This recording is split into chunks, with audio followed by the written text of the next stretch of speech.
Today is October 1st, and as you guys probably know, the government is officially shut down as of right now. Now, in case you have no idea what I'm talking about, what a government shutdown is, we're going to get into that right now. Thank you so much for watching this video. And if you're here, please go ahead and smash the like button and subscribe here on YouTube. It helps me a ton. Now that we got the shilling out of the way, let's get exactly into the video. So on October 1st, the shutdown first happened. This is from the New York Times. The Trump administration took steps on Wednesday to maximize the pain of the government shutdown, halting billions of dollars in funds for Democratic-led states while readying a plan to lay off potentially droves of civil servants. The government shutdown essentially is when Congress fails to pass a budget bill. I'll tell you a little bit about why we find ourselves in this shutdown, what's really the reason. There are a lot of things being thrown around from the left or right, and both sides are omitting a little bit of the truth. Having a shutdown is not good for anyone. In fact, many people will say that the president's job is to bring this unity to Congress to avoid shutdowns, and just the fact that we have a shutdown in the first place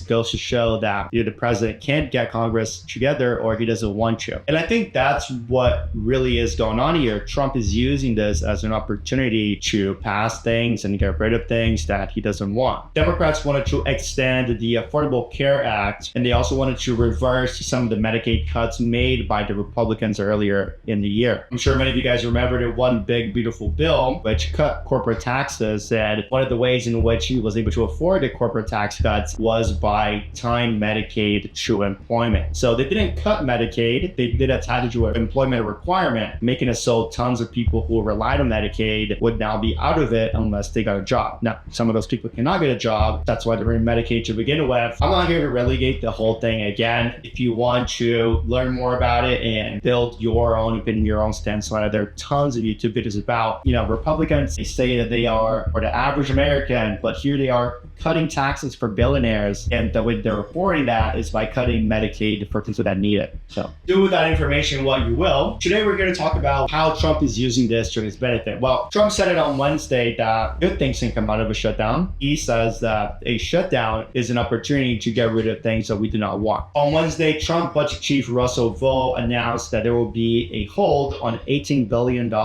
for infrastructure that was going to New York City and a cancellation of $8 billion in green energy funds that would be going to blue states. Now, this is coming from the New York Times. This is what a lot of people are upset about, or these cuts. Now, despite the shutdown, Trump is making it clear that there will be no halts and no holds on his implementation of the tariffs, as tariffs on semiconductors and rare minerals are set to go into effect very soon. According to Trump, they're still on schedule. This week, the president also introduced new tariffs, with 100% tariffs being introduced on pharmaceuticals and a 25% tariff on heavy-duty trucks. Those are effective immediate as of October 1st, and there will be more duties going into lumber, and that's starting on October 14th. Trump is using this as an opportunity to lay off government workers who he deems are unnecessary. Vice President J.D. Vance says there are no final plans on layoffs, but that layoff plans are in fact in the works. And now Trump is shutting down the government. And by the way, the last government shutdown we had was in 2018, also under Trump. Another thing that articles are failing to report on is that there were a lot of disputes over foreign aid, spending levels, and also budget cuts. You guys remember the big beautiful bill increased government spending, and it also sought to raise the debt ceiling. Even with this new government shutdown, we are going to be doing a $20 billion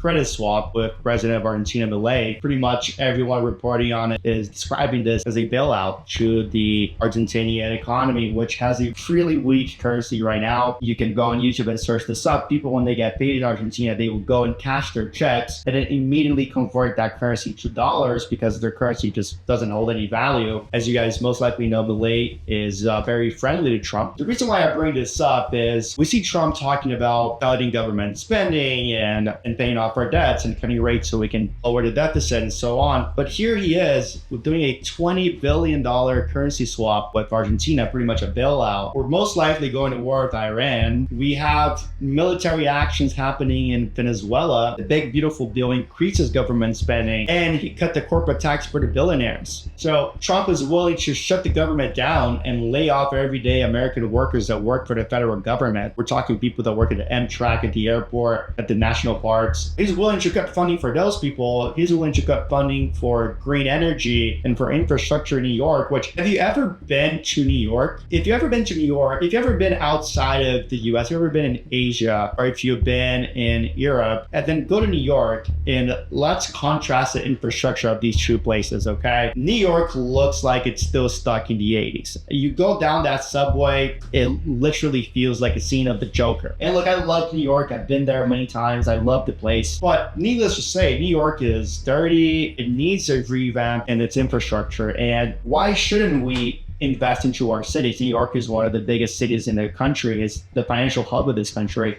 Why wouldn't Trump allow for the city to get funding? If you're going to say, well, he's cutting the government spending, then why are we sending all this money abroad? Why are we in Venezuela? Why are we potentially going to war with Iran? It doesn't add up. So just another day under Trump 2025. Wanted to share that with you guys about the government shutdown. Make sure you stay on top of that. It's a lot of new developments. This shouldn't really affect you or your portfolios, to be honest.